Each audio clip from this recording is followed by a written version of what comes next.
Okay, here we go. If you didn't hear me the first 3 times, hey, the show's called I'm Drinking My Coffee.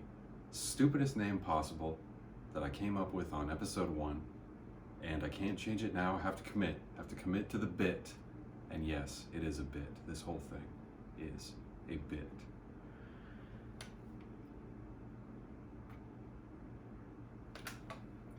You know, something I like to ask when I first start the show, long-time listeners, episode 4, long-time listeners will know this, that I like to ask at the start of the show, hey, how you sleeping out there? How are you sleeping?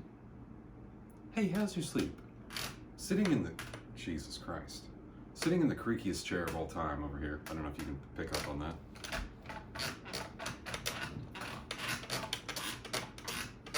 And this is the chair that I work in. Like a psychopath. Doesn't lean back. I mean, unless I, doesn't have wheels, doesn't have a cushion, doesn't have side arm things, arm rests. I think those are called in the professional world, in the business world. CEOs, they have arm rests. Not me, baby.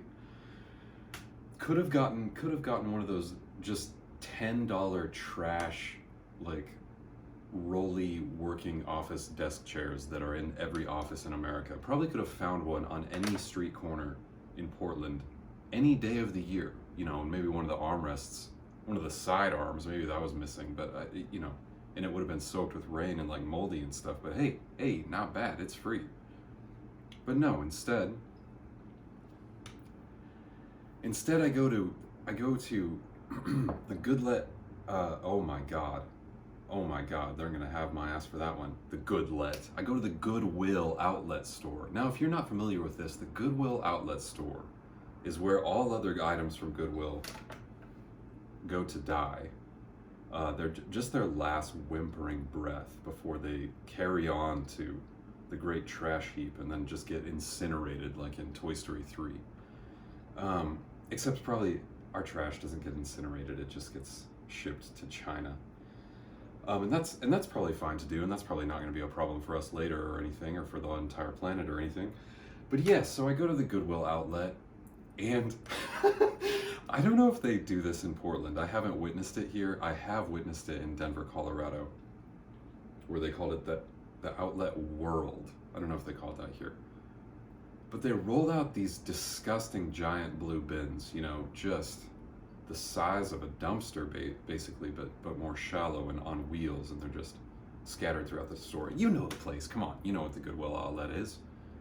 But at least in Denver, when the employees would roll out a new cart from the back that had, their recently sorted items, which are barely sorted at all, they're basically just like removing whatever used needles they find in there and like whatever human feces and stuff can't be on a pair of jeans or something, barely sorted at all. But the employees wheel it out, and there are these customers hanging out around the back like doors to the little swinging doors to the employees only area. Just customers hovering there, hungry and like, rubbing their little rat paws together and sniveling, waiting for this new thing.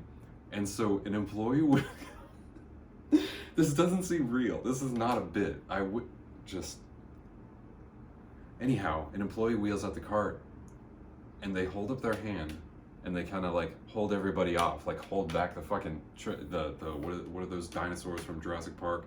The new one with Chris Pratt where he's Velociraptors. He's like holding his hand and clicking the little thing. He's like, not yet. That's what this Goodwill employee was doing to these customers. And they say to these people, human beings, that live in this country, they say, ready, set, shop. And then, like a fucking episode of a game show, these vultures swarm in on a new bin of trash and start flinging it everywhere. And and that's most of what's wrong with America, I would say. That kind of sums everything up, but that's not even what I meant to talk about today, and I hope you enjoyed that. And anyhow, the show's called I'm Drinking My Coffee, kind of a terrible name for a show. Okay, we got the cards. Hey, look at this, I'm at a desk. I'm like Johnny Carson over here. So, first topic, what we got is, I hope that didn't fall behind. It did fall behind, and I do need it. First of all, SpongeBob. Maybe you've heard of him. Little orange man. Yellow man, actually. He has pants that are brown, and he has a little tie. And sometimes he wears a very small hat. And he works at a hamburger store.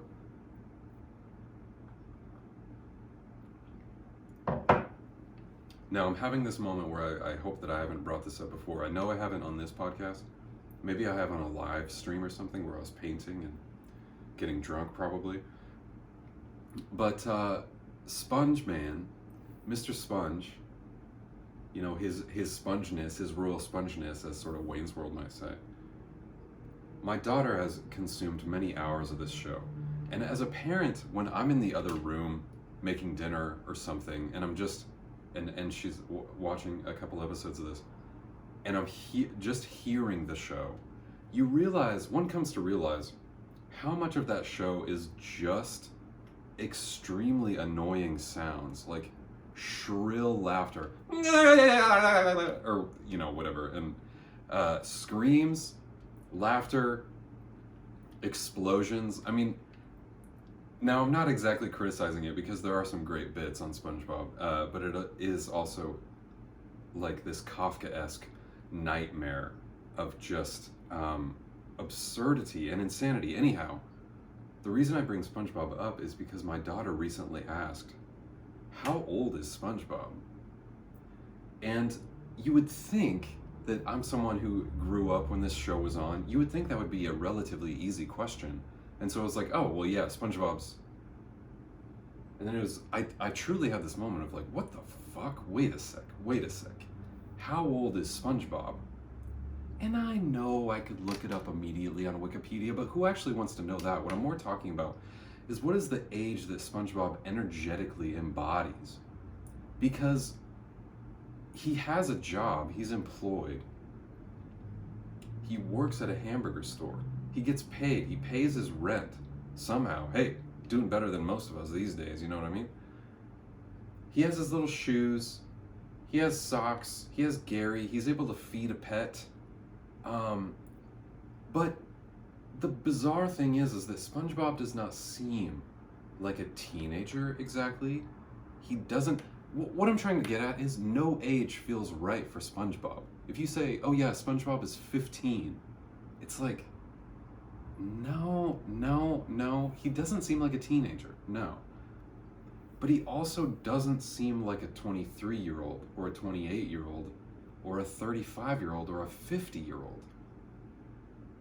And he doesn't seem like a 7-year-old either, because he has qualities that embody kind of many different ages, and he's not exactly mature, but he's not exactly entirely juvenile either. And so what I had to say is that SpongeBob, of course, is immortal. SpongeBob lives forever, and he is ageless. SpongeBob is just one point of awareness in that incarnated body. You know, SpongeBob awoke as a sponge at some point at the beginning of time, before time was being recorded. And anyhow, I don't really like this bit that I'm doing. It's not funny to me. It's not funny to you. So I'm gonna stop it right there. I'm gonna nip it in the bud, as Barney Fife used to say. Now next, looking at my card down here under the desk. Oh yeah. To keep on the theme of things that my daughter has said to me recently.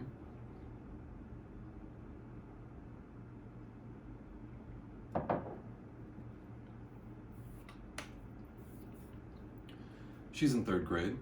The subject came up recently, not for the first time, of about using cuss words, curse words, bad words, at least as they were characterized to me, being bad when I was young. And so my child's mother and I both curse openly in front of her. I mean, maybe she doesn't get the full spectrum of the arsenal that I am capable of. So, I mean, I do have a level of awareness about it, of like what I say, but I also kind of let it rip, because what we're trying to say is, what we're trying to bring our child up with, or at least I am. I mean, you know, my child's mother is like remarried to some other guy and kind of doing her own thing, so I don't know. I actually don't know what their whole deal is. Maybe they're like a big no cuss family. I don't know. You know, you'd have to ask her. But at least in my house, hey, in this house, you know, first of all, we're going to serve the Lord, and we're going to do that by cursing enormously. And by the way, I don't serve the Lord, and that's a terrible part of my past, and I'm not a Christian. I have no association with any religion whatsoever. And evangelicalism is a cult. Cussing, stay on topic. The topic came up as she's been, you know, hanging around with schoolmates and other kids and older kids and stuff. Like, is cussing bad? You know, we are told sometimes culturally that these are bad words, that they're bad, that they're naughty, that they're obscene, that they're profane. And other than a couple particular ones, I have tried to instill in her, like, they're not bad. No one is inherently bad for saying them. Daddy is not bad for using these words. But there is a time and place to use them. And so, yes, like, don't use them at school, in class, with your other 7, 8, 9-year-old pals. But, you know, I've given her permission to cuss. Like, it's like, listen, when you're at home, when you're with me, I don't give a shit. Like, let it rip. It's fine. It's not bad. It's not naughty. You're not gonna get in trouble. It's okay. It's actually funny to me. I'd rather you speak freely. I'd rather you know what these words are and what they mean. And it's possible to speak. And it's also about, like, intent, you know.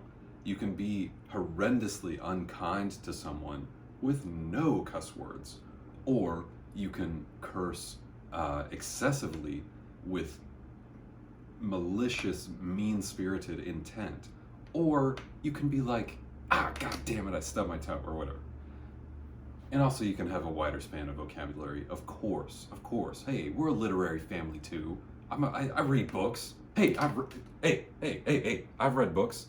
Don't listen to any rumors. There have been some rumors going around that Josh Gaines doesn't read books. I've read some books. I've read like at least a couple of different books. And anyone who says I don't know words, you just send them to me. Because I know some words. Hey, my vocabulary is freaking doggone freaking big. So around this subject, something that my daughter said to me, well, I gave an example. You know how Daddy cusses in the car sometimes because Daddy is the best driver in the world and everyone else is a dumb idiot who doesn't know how to drive and who has a 12 IQ. Obviously, this is a universal truth. Everybody knows Josh Gaines is obviously the best driver in the world, and everyone else is a dumb idiot, of course. and in your own consciousness, in your own reality, you, I would imagine, are the best driver in the world.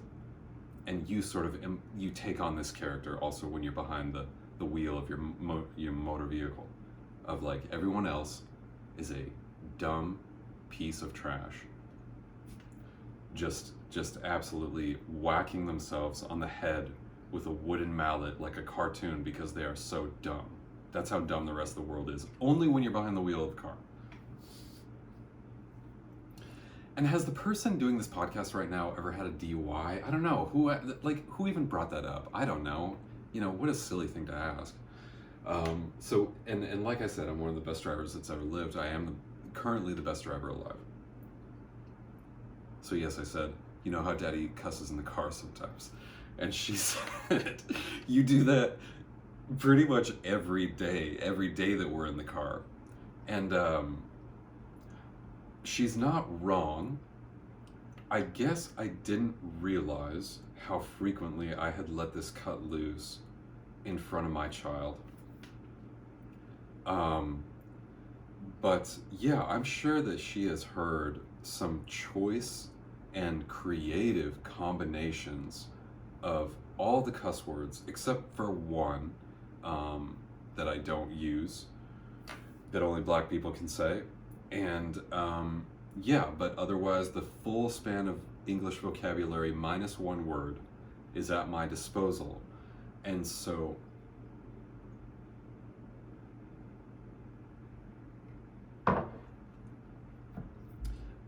I guess it just struck me.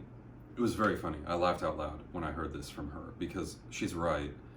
And I had some strange little voice in my head telling me that I'd like kept it under wraps a little better around her. Not at all. I definitely have not, apparently.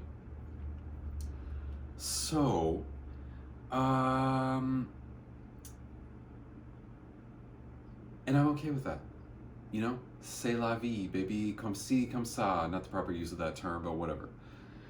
And as just a final little, just a little capstone to that whole subject, I am not a rage driver. I'm not a honker. I'm not a flipper offer. I have not flipped anyone off in years because despite being rather verbally excessive, I'm not even screaming and yelling at these people. I'm saying it basically in this tone. Like, you dumbass motherfucker, it's green. What are you waiting for? Get off your goddamn phone, you piece of shit. Basically like that.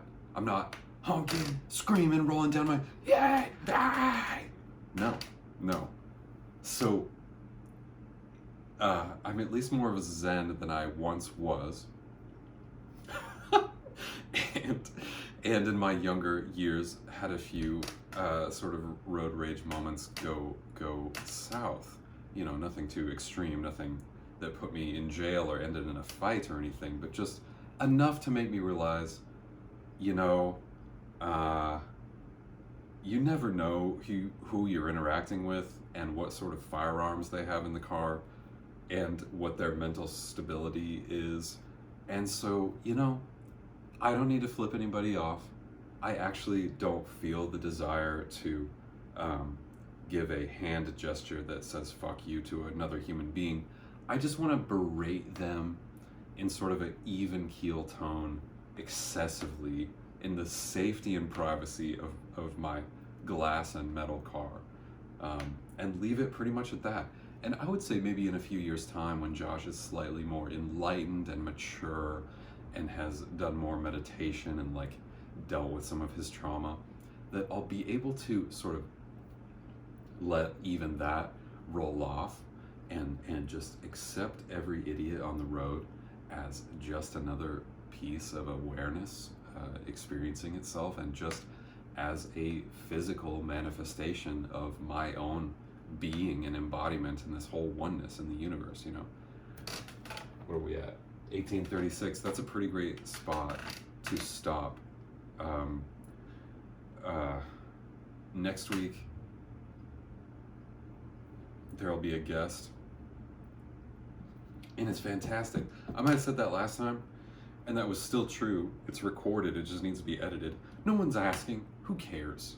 Anyhow, it's a great conversation with a wonderful person, and it's very deep, and it's not this silly bullshit. It's a really marvelous spiritual. What am I doing? When I'm doing a sales pitch.